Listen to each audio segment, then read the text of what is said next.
Hello friends, welcome back to easy study. ഇന്ന് നമുക്ക് the elves and the ഷോ മേക്കറിൻ്റെ സീൻ 3 നോക്കാം. സീൻ 2 കണ്ടതാണ് ഷോ മേക്കറുടെ വൈഫിനെയും രാത്രി എൽവ്സ് വന്ന് സഹായിക്കുന്നത്. അവരുടെ കഷ്ടപ്പാട് കണ്ടിട്ട് എൽവ്സ് വന്ന് സഹായിക്കുന്നത്. നമുക്ക് സീൻ 3 നോക്കാം. When the stage is lit, light falls on a pair of shining smart brown shoes kept on the table. The shoemaker and his wife enter. He sees the shoes and exclaims, "Shoemaker, wow, it's a miracle. The leather has been made into a pair of beautiful shoes." Shoemaker's wife, surprised, "I can't believe this. Who made this?" Okay, scene 3 എന്താണ് സംഭവിച്ചത്? സ്റ്റേജിൻ്റെ ലൈറ്റൊക്കെ ഇട്ട് സ്റ്റേജിൻ്റെ ആ ഒരു ബാക്ക്ഗ്രൗണ്ടാണ് കാണിക്കുന്നത്. ആദ്യം when the stage is let light false on the pair of. അപ്പോൾ ഈ സീനിൽ ആദ്യം ആ പെയർ ഓഫ് ഷൂസിനായിരുന്നു ആ ലൈറ്റ്, ഷൈനിങ് ലൈറ്റ് വന്ന് വീണത്. അപ്പോൾ അതായിരുന്നു നമ്മൾ ആദ്യം കാണുന്നത്. ഷൂമേക്കറുടെ വൈഫും അവിടേക്ക് എൻറ്റർ ചെയ്യുമ്പോൾ അവർ കണ്ടത് ആ ലെതർ മാത്രം അവിടെ വെച്ചിരുന്നിട്ടാണ് ഇവർ ഉറങ്ങാൻ പോയത്. പിറ്റേ ദിവസം അവർ വന്ന് നോക്കിയപ്പോൾ കണ്ടത്? 2 ബ്യൂട്ടിഫുൾ ഷൂസ് കണ്ടു. ഷൂമേക്കർ സർപ്രൈസ്ഡ് ആയി, അല്ലേ? ഇന്നലെ ലെതർ മാത്രം വെച്ച് അവിടെ എങ്ങനെയാണ് ഇന്ന് ഷൂ ഉണ്ടായത്? Shoemaker, wow, it's a miracle, ഒരു അത്ഭുതം തന്നെ.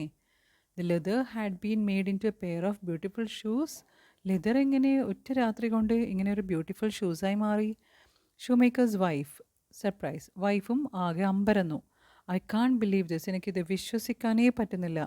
ഹൂ മെയ്ഡ് ദിസ്, ഇതാരായിരിക്കും ചെയ്തത്? അപ്പോഴേക്കും ഒരു കസ്റ്റമർ അവിടത്തേക്ക് വന്നു. Customer 1 enters. കസ്റ്റമർ വന്നിട്ട് ചോദിക്കും, I would like to have a pair of dark brown shoes. Do you have such a pair? Shoemaker, of course sir, we have one right there. Customer 1, what size are those shoes? Shoemaker, they are size 10 sir.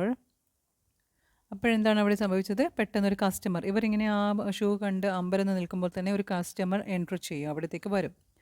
Customer 1 എന്നാണ് ഇവിടെ പറയുന്നത്. അപ്പോൾ അവർ ചോദിക്കും, customer ചോദിക്കും, ആ shoes വാങ്ങാൻ വരുന്നവരെയാണ് customer എന്ന് പറയല്ലേ ഇവിടെ. I would like to have a pair of dark brown shoes. എനിക്ക് ഒരു ഡാർക്ക് ബ്രൗൺ ഷൂസ് വേണമായിരുന്നു എന്ന് ആ കസ്റ്റമർ വന്നിട്ട് ചോദിക്കും. നിങ്ങളുടെ കയ്യിൽ അതുണ്ടോ? Do you have such a pair? Shoemaker, of course, തീർച്ചയായും ഉണ്ടല്ലോ അല്ലേ. We have one right here, ഒരു പെയർ ഇവിടെയുണ്ട്. What size are those shoes? അപ്പോൾ കസ്റ്റമർ, നമ്മൾ ഷൂ വാങ്ങാൻ പോയാൽ എപ്പോഴും സൈസ് നോക്കിയിട്ടല്ലേ വാങ്ങുക, അതുപോലെ കസ്റ്റമർ വേഗം സൈസ് ചോദിച്ചു. What size are those shoes? Shoemaker, they are size 10 sir. Size 10 ആണെന്ന് പറയും. He hands the shoes over to the customer. The customer tries them on. Shoemaker എന്താ ചെയ്യുക? നമ്മളൊക്കെ ഷൂ വാങ്ങാൻ പോയാലും അങ്ങനെയല്ലേ ചെയ്യാറ്? ഷൂ ആദ്യം തന്നെ നമ്മൾ ഇട്ട് നോക്കും, അത് കറക്റ്റ് ആണെങ്കിൽ മാത്രമല്ലേ നമ്മൾ വാങ്ങാറ്. അതുപോലെ തന്നെ ഷൂമേക്കർ എന്നാൽ ഷൂ ഇട്ട് നോക്കിക്കോളൂ എന്ന് പറഞ്ഞിട്ട് ഷൂ കൊടുക്കും. കസ്റ്റമർ 1 ഇട്ട് നോക്കിയപ്പോൾ they are perfect. What is the price? അത് പെർഫെക്റ്റ് ആയിട്ട് ഫിറ്റ് ആവുന്നുണ്ടല്ലേ. What is the price? എത്രയാണ് ഇതിൻ്റെ വില എന്ന് ചോദിക്കും. Shoemaker, 10 pounds. 10 pounds എന്ന് പറയും. അപ്പോൾ കസ്റ്റമർ 1 ഭയങ്കര സർപ്രൈസ്ഡ് ആയി. Only 10 pounds? ഇത്രയും ഭംഗിയുള്ള ഷൂവിന് ആകെ ഒരു 10 പൗണ്ടേ ഉള്ളൂ. But they are so well made. I will give you 15. എനിക്കിത് വളരെ ഇഷ്ടപ്പെട്ടു, നല്ല ഭംഗിയിലും ഉണ്ടാക്കിയിരിക്കുകയാണ്, അതുകൊണ്ട് ഞാനിത് 15 പൗണ്ടിന് തരാം. I will give you 15 pounds. Okay, അങ്ങനെ 15 pounds കൊടുത്തിട്ട് ആ കസ്റ്റമർ ആ ഷൂ വാങ്ങി. ഷൂമേക്കർ ഹാപ്പി ആയില്ലേ അല്ലേ? കച്ചവടമൊന്നും നടക്കാതെ ആകെ സങ്കടപ്പെട്ട് വാടക പോലും കൊടുക്കാൻ പൈസ ഇല്ലാതെ കഷ്ടപ്പെടുമ്പോഴാണ് ഇങ്ങനെ ഒരു അവസരം അവർക്ക് കിട്ടിയത്. ഷൂ തനിയെ ഷൂ ആരോ ഉണ്ടാക്കി വെച്ചിരിക്കുന്നു. അപ്പോഴേക്കും കസ്റ്റമർ വന്ന് വാങ്ങുന്നു. അപ്പോഴവരെന്ത് സന്തോഷമല്ലേ ഉണ്ടാവുക? ഭയങ്കര സന്തോഷമായി. Shoemaker, oh sir, that's very kind of you. സന്തോഷം, പറഞ്ഞതിനേക്കാളും കൂടുതൽ തുക കിട്ടുകയും ചെയ്തു. അങ്ങനെ customer exist with the shoes എടുത്തിട്ട് കസ്റ്റമർ പോയി. ഷൂമേക്കേഴ്സ് wife, 15 pounds. We can buy leather for 6 pair of shoes. നമുക്കിപ്പോൾ 15 pounds ആണ് ലഭിച്ചിരിക്കുന്നത്. സോ നമുക്കിനി അത് 6 പെയർ ഓഫ് ഷൂസ് വാങ്ങാനുള്ള, ലെതർ വാങ്ങാനുള്ള, ഷൂസ് ഉണ്ടാക്കാൻ വേണ്ടി ലെതർ വാങ്ങാൻ നമുക്ക് കഴിയും. The narrator enters. അപ്പോഴേക്കും അവിടെ നറേറ്റർ വരും.